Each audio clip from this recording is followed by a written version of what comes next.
Pharmacy पर दवाइयों की सामान्य जानकारी के लिए वीडियो अपलोड किए जाते हैं। किसी भी वीडियो में खुद से दवा लेने के लिए सलाह नहीं दी जाती है। किसी भी प्रकार की दवा खाने या लेने से पहले आप डॉक्टर से सलाह अवश्य लें। यदि कोई भी किसी वीडियो को देखकर दवा लेता है तो वह स्वयं ही किसी प्रकार के नुकसान का जिम्मेदार होगा। Hello everyone, welcome to my YouTube channel perfection pharmacy. Perfection pharmacy पर आप सभी का वेलकम है। So friend, today we will discuss about flatulent disease. आज हम बात करेंगे फ्लैटुलेंट डिजीज, जिसको हिंदी में पेट फूलने की बीमारी भी कहते हैं। इसमें हम कवर करेंगे हमारे 4 टाइप्स के टॉपिक्स के बारे में, जो कि सबसे पहले हमारे पास टॉपिक्स रहेगा कि व्हाट आर द फ्लैटुलेंस, यानी फ्लैटुलेंस क्या होती है। और सेकंड टॉपिक रहेगा what are the causes of flatulent disease, यानी इसके क्या कारण होते हैं, फ्लैटुलेंस के क्या कारण होते हैं जिस कारण हमें पेट फूलने की समस्या हो सकती है। और थर्ड टॉपिक है हमारा कि ये कितने दिन तक हमारी बॉडी के अंदर रह सकता है, यानी फ्लैटुलेंस कितने दिन तक हमारी बॉडी के अंदर ये रह सकता है। और 4 टॉपिक्स रहेगा हमारे पास कि फ्लैटुलेंस का ट्रीटमेंट क्या होता है और इसको कितने दिन में ट्रीट किया जा सकता है। तो इन सभी टॉपिक को आगे हम कवर करेंगे 1 बाय 1 अपनी इस वीडियो में। तो चलिए शुरू करते हैं अपनी इस वीडियो को बिना किसी देरी के। सो गाइस, सबसे पहले हम जो बात करेंगे इसमें कि फ्लैटुलेंट डिजीज के फर्स्ट टॉपिक के बारे में कि फ्लैटुलेंट डिजीज क्या होती है, यानी पेट फूलना क्या होता है, इसके बारे में हम जान लेते हैं।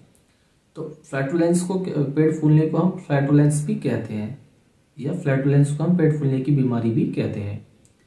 अधिकांश हमारे स्टमक यानी पेट तब फूलता है जब हम कोई भी चीज खाने या कोई दूसरी चीज जैसे कि खाने पीने के तौर पर खाई जाती हो, उसके साथ क्या है कि हम हवा निकलना इसका स्वाभाविक होता है। अगर ये मतलब अगर खाने के साथ साथ हम हवा को निकल लेते हैं, ये नेचुरली कह सकते हैं, या अगर आप अत्यधिक हवा निकलते हैं तो ये आपको पेट फूलना भी आपको फील हो सकता है। इससे आपको डकार भी आ सकती है। और इस प्रोसेस को हम एरोफेगिया के नाम से भी जानते हैं, यानी जो हम खाना खाते हैं उसके साथ साथ अगर हमारे स्टमक के अंदर एयर एंटर हो जाती है तो इस प्रक्रिया यानी इस प्रोसेस को हम एरोफेगिया के नाम से भी जानते हैं। अब आगे हम कवर करेंगे अपने सेकंड टॉपिक के बारे में, जिसका नाम है कि फ्लैटुलेंट डिजीज के क्या कारण होते हैं, यानी फ्लैटुलेंट डिजीज के क्या कारण होते हैं और ये किस कारण हमें हो सकती है। तो हम इसमें सबसे पहले हम बात कर लेते हैं कि ये जो हमें होती है ये हमारे स्टमक के गैसेस की वजह से होती है, जिसमें कि हम जान लेते हैं कि गैस 2 टाइप्स के होते हैं। 2 टाइप्स के किस तरह से होते हैं कि ये 2 टाइप्स आपकी बॉडी के अंदर स्टोर हो सकते हैं। जब आप खाते या पीते हैं तो उसके साथ साथ क्या है कि आप हवा को भी निगल लेते हैं, और इस प्रक्रिया को एरोफेगिया के नाम से भी जानते हैं। और आपके जो डाइजेस्टिव सिस्टम होता है उसके अंदर नाइट्रोजन और ऑक्सीजन दोनों ही एकत्रित हो जाती है। और दूसरी टाइप की जो गैस हमारे जब भी आप खाना कुछ खाते हैं तो उसके बाद क्या है कि आपके स्टमक के अंदर जो फूड होती है उसका ब्रेकडाउन होता है, और उसके ब्रेकडाउन होने के साथ साथ आपके डाइजेस्टिव सिस्टम, आपकी बॉडी के यानी स्टमक के अंदर हाइड्रोजन मिथाइल जैसी गैसेस प्रोड्यूस होने लगती हैं। ये कोई भी तरीका आपके पेट फूलने का कॉजेस यानी कारण हो सकता है। ये हमने आपको दोनों टाइप के कारण बता दिए हैं कि हमारा जो स्टमक है किस वजह से फूलता है। इसके 2 टाइप्स होते हैं, जो कि मैंने आपको दोनों टाइप्स के बारे में आपको बता दिया है। अब आगे हम बात करेंगे इसमें सेकंड टॉपिक के बारे में, जो कि है मतलब थर्ड टॉपिक के बारे में, जो कि है फ्लैटुलेंस, यानी पेट फूलने की समस्या कितने दिन तक हमें रह सकती है। तो ये नेचुरली होती है।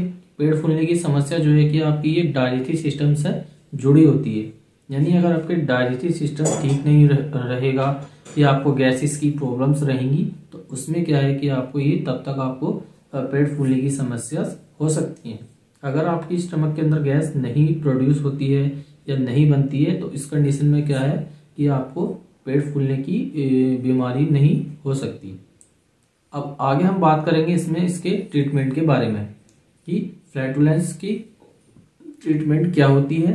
तो इसमें सबसे पहले हम इसमें कुछ टैबलेट देकर भी पेशेंट को रिलीफ कर सकते हैं, और या आप इसको और हैवी डोज मतलब और दूसरी टाइप्स की ट्रीटमेंट्स भी दे सकते हैं। तो जिसमें कि हम आपको बता देते हैं कि टैबलेट्स में आपको कौन कौन सी टैबलेट्स लेनी है और कितने दिन तक आपको ये टैबलेट्स लेनी हो। तो अब हम आपको बताते हैं इसका ट्रीटमेंट के बारे में। कि फ्लैटुलेंस डिजीज का क्या ट्रीटमेंट होता है। तो इसमें क्या है कि सबसे पहले आपको बेस्टोजाइम टैबलेट लेनी है, जो कि बीडी लेनी है। यानी बेस्टोजाइम जो आपको टैबलेट लेनी है वो सुबह और शाम में लेनी होती है। ये आपको कंटिन्यू 10 डेज तक आपको लेनी है।